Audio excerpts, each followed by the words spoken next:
You're listening to the Diplomats podcast on Asian geopolitics. As always, I'm your host, Ankit Panda, here from New York City. I'm very happy today to be joined by Benjamin Reed, the senior manager of Mandiant Threat Intelligence's cyber espionage team. Ben, thank you so much for joining me. Great to be here, Ankit. Well, Ben, I'm particularly excited to have you on to shed some light on a story that I wrote about recently at the Diplomat, and we've had a few authors chime in on this, including Carl Thayer, one of our contributors, and Diplomat risk intelligence experts as well.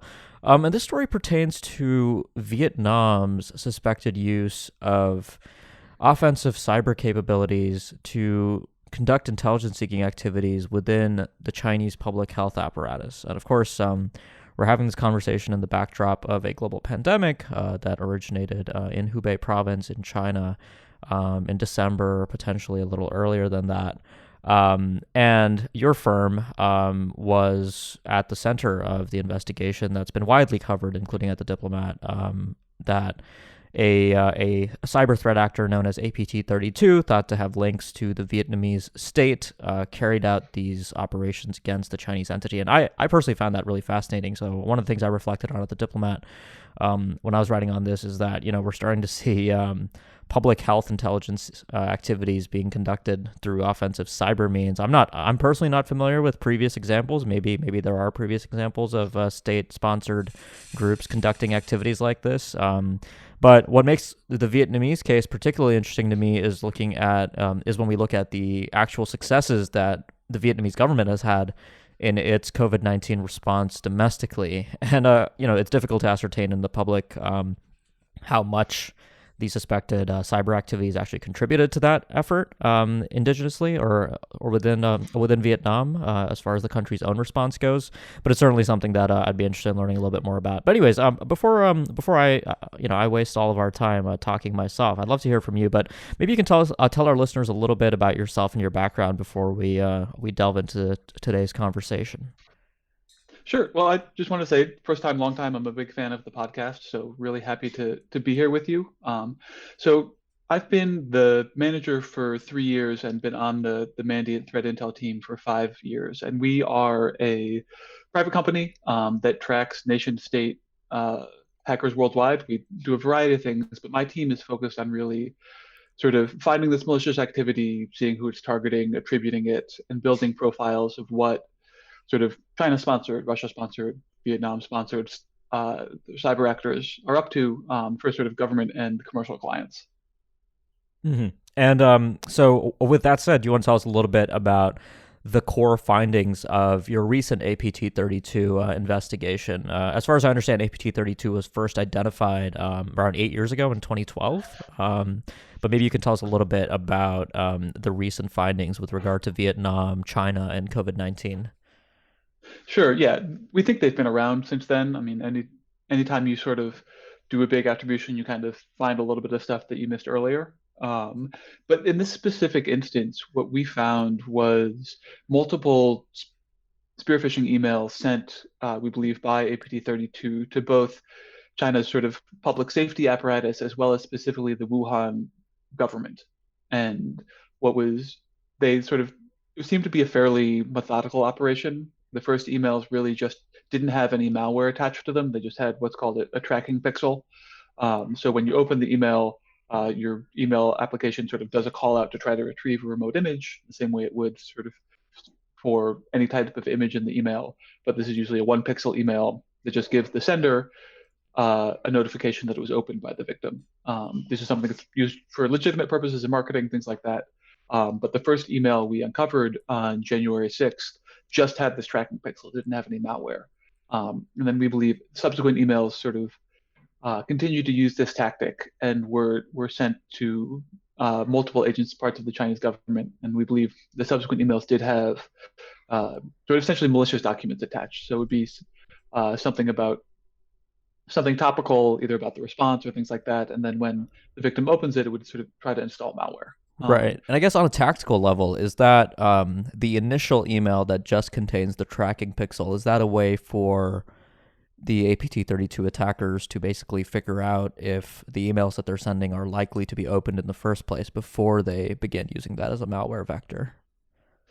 yeah, it's the way to sort of test, are these people likely to open these emails? Is it going to get through? Is it going to get detected? But I mean, do they have some sort of security appliance that's going to block it? Is in some cases, is this email still valid? Um, Things like that. Just sort of try to do reconnaissance and figure out your target before you start. Interesting. And so when it comes to the actual link to Vietnam potentially looking for let's say early warning on the pandemic, which I guess at the time was an epidemic. Um, is there so how do you actually do the attribution here? I mean, APT-32 is suspected to be linked to the Vietnamese state. Of course, as far as a smoking gun goes, I'm guessing there's not anything that would really amount to the level of a smoking gun. But I'm guessing, this is what your firm does and specializes in. So I'd love to hear a little bit more about how you go about identifying certain threats as being state sponsored versus not. Sure. So attribution really has two different levels, and they're both important. But the first one is linking together multiple distinct incidents. So we had this sort of stuff targeting the Chinese and sort of linking that to other technical activity that we believe is by the same threat actor. And that's done through various means. Sometimes there's specific malware. Sometimes it's sort of what we call command and control infrastructure that overlaps. So there'll be two different domains that resolve to the same IP, and you'll be able to pivot through that. Sometimes it'll be more technical artifacts, a specific decoding routine that decodes sort of some information or encodes some information that's shared between different types of malware, or even things down to the sort of the passwords that these people are using to encrypt things. It's a unique password and it shows up in two separate incidents, is likely they're by the same people. So there's that step of linking together the technical information, and then there's the second step is okay. So you've got this whole bucket of different hacks and incidents and spearphishes that's you think is all one actor, and then sort of who is that actor? And with APT-32, it was built on a number of different things. It was primarily going after sort of like the stuff they were interested in. It was a fairly distinctive bucket, and it was Southeast Asian regional governments. It was a lot of private companies doing business in Vietnam, um, and it was also a lot of Vietnamese civil society dissident stuff, both sort of domestically and sort of dissidents living abroad. So any one of those incidents by itself doesn't necessarily mean anything. There are lots of people who are interested in Southeast Asian governments, but when you're sort of able to build a profile, like you mentioned 2012, I think the earliest we have from confirmed we have from them is 2014. When you're able to build that profile over 6 years, it sort of builds a very strong case as to who this information would be useful to. And that's sort of why we say we believe they're acting in support of the Vietnamese government. I can't, with the data I have, I can't tie them to a specific sort of bureau or address or things like that. You occasionally get mistakes where you can do that, but we don't have that with APT-32. But it narrows down kind of who it could be. Right. Yeah. Yeah, and I mean, in this case, it sounds completely plausible, given what you've just said. That APT-32 basically acts as an all-purpose arm to serve Vietnamese state interests, from regional issues to internal security and cracking down on dissidents. In the COVID-19 case, I mean, I was in Taiwan, for example, in early March, and Taiwan's gotten a lot of press for its successful COVID-19 response. And one of the things that Taiwanese officials were telling me is that basically by the time the rest of the world was talking about the novel coronavirus breaking out in Wuhan in mid-January, the Taiwanese had been tracking this since late December. They'd notified the WHO.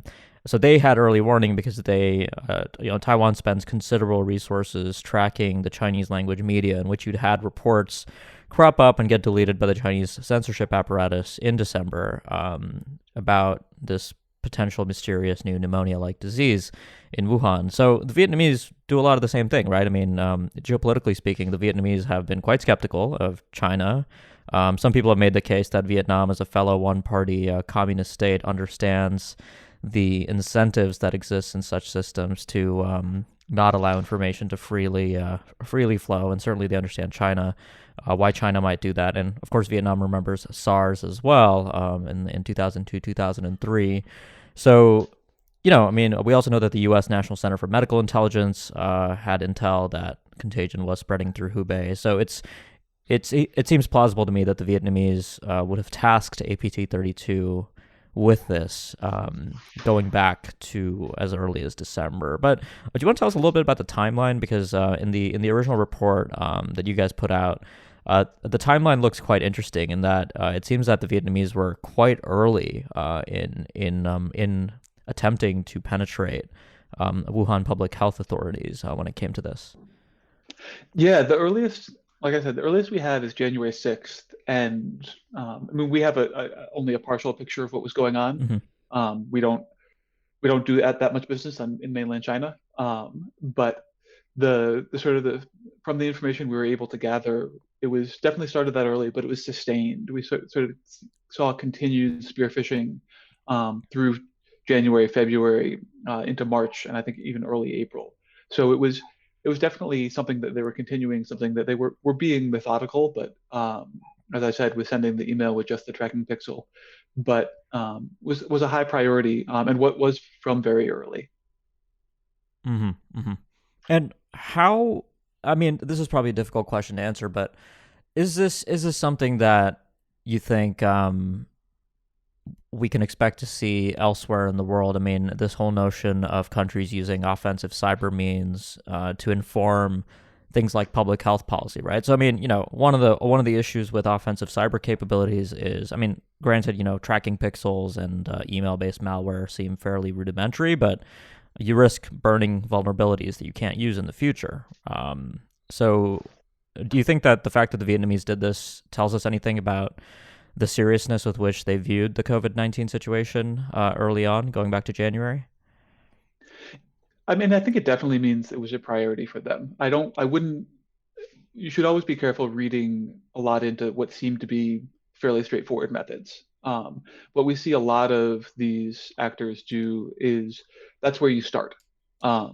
You start trying to get in through spear phishing, through sort of sending a malicious document. And if that doesn't work, then you reach for the more sort of expensive, the more high powered uh, things that they have. But if a lot of times it does work, so there's no reason to sort of burn those things. And we've seen APT-32 be very successful um, with watering holes, with spearfishing. They compromise a good number of people. So uh, the sort of the first stage and sort of the sophistication of that doesn't necessarily mean that it was a low priority. Just that that's where they went first. Mm-hmm.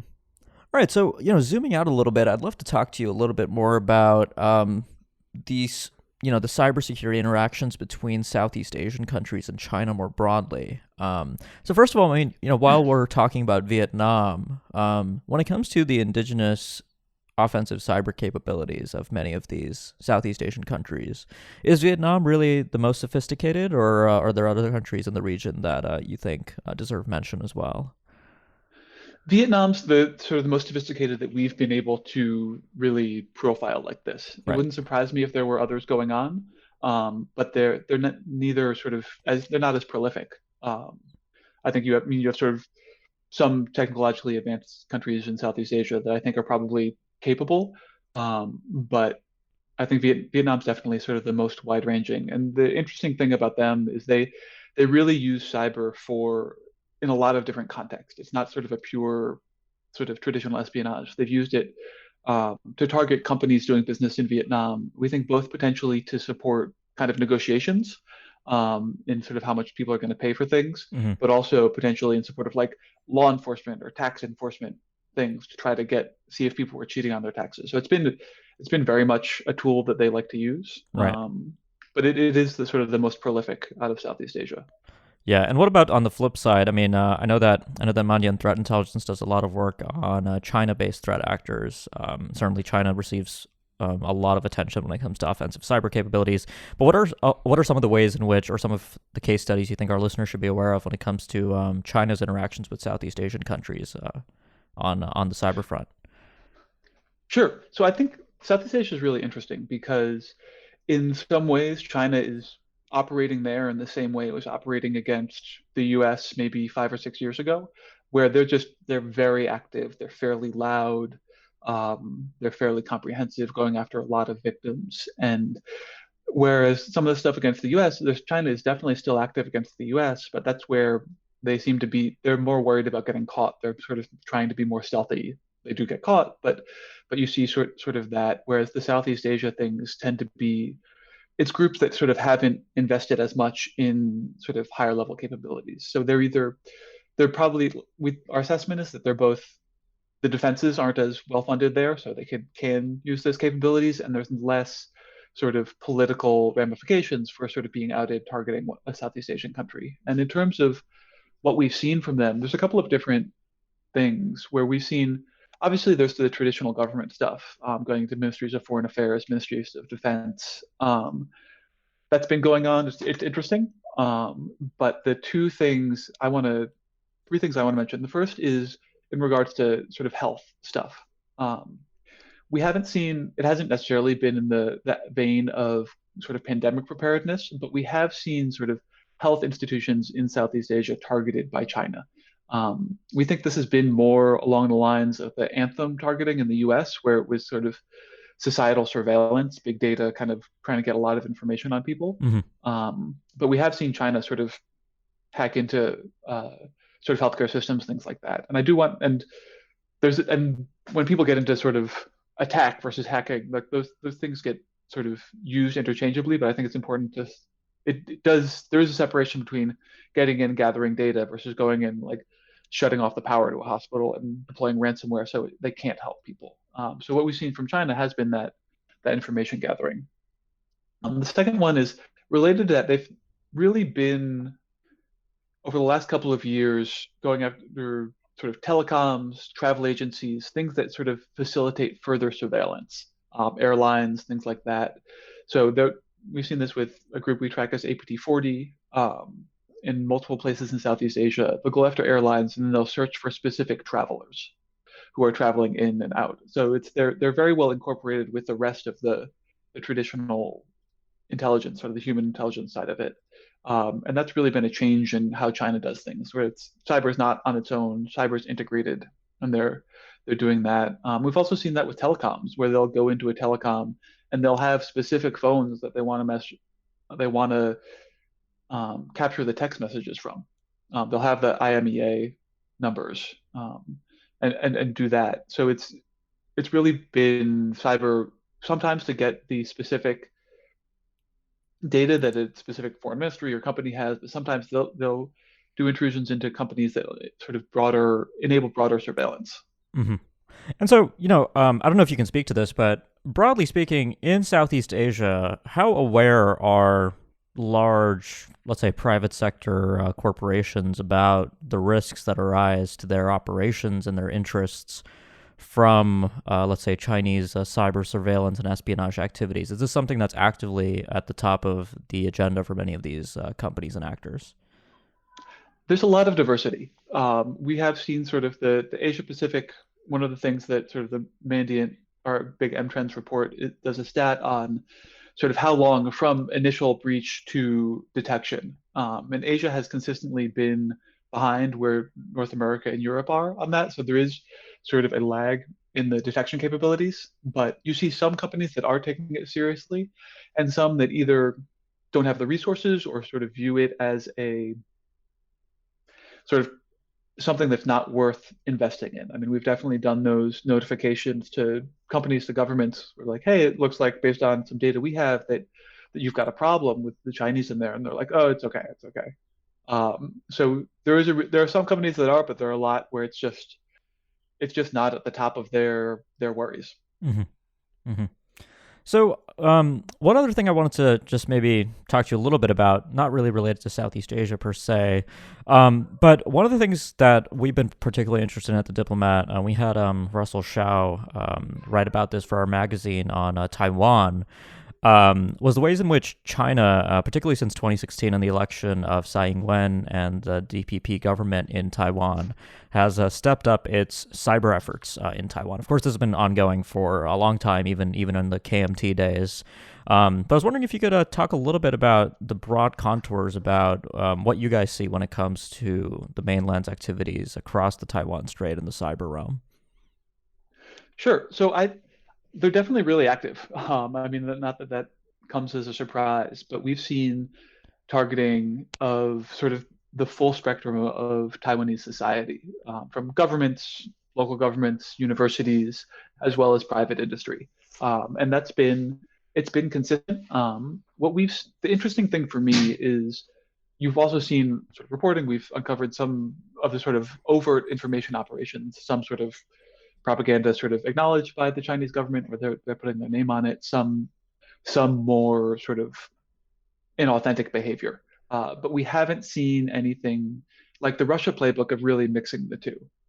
So Russia kind of does go in, and obviously there's the 2016 hack and leak operations, but even more recently, you've seen them compromising newspapers and changing stories, getting into their CMS and changing stories that are up there to be sort of incendiary propaganda, things like that. And you haven't seen the Chinese actors really go down that road of mixing the intrusion and the information operation capabilities. So I think it'll be interesting to see as sort of things develop if that comes out. But it does seem, I don't know if it's I don't know enough about the Chinese bureaucracy to say if that's a bureaucratic issue or it's just a philosophical issue. I'm sure there are China watchers who are better equipped there, but we see heavy surveillance of Taiwan, but not the surveillance and the information operations haven't kind of crossed streams Hmm. Hmm. yet. Well, Ben, I really want to thank you for coming on the podcast to share with our listeners something that I think we really should be doing more on. I mean, like you said, I mean, it was interesting to hear about the methods that you guys use, and a lot of the times you're only seeing a very partial picture of the cyber threat environment. But it is really helpful to have the kinds of public products that you guys put out there, which really helps us understand the kind of stuff that's going on out there. I think APT32 in particular is a really fascinating example in Asia, particularly in the context of COVID-19. So again, thanks a lot for coming on the podcast to talk to me today. Great to talk to you. Thanks for having me. Absolutely. All right, for our listeners, make sure you subscribe to the Diplomats podcast so you can keep up with future episodes. You can do that on Google Play, Spotify, Apple Podcasts, TuneIn, any other number of podcast providers out there. We're quite available. And secondly, if you've been a subscriber for a while but you haven't yet left us a review, we'd really appreciate if you could do that on any one of those services. It really helps get the word out about the show and grow our listenership. And finally, before we close, a note from our sponsor. This episode of the Asia Geopolitics podcast is brought to you by Diplomat Risk Intelligence, or DRI.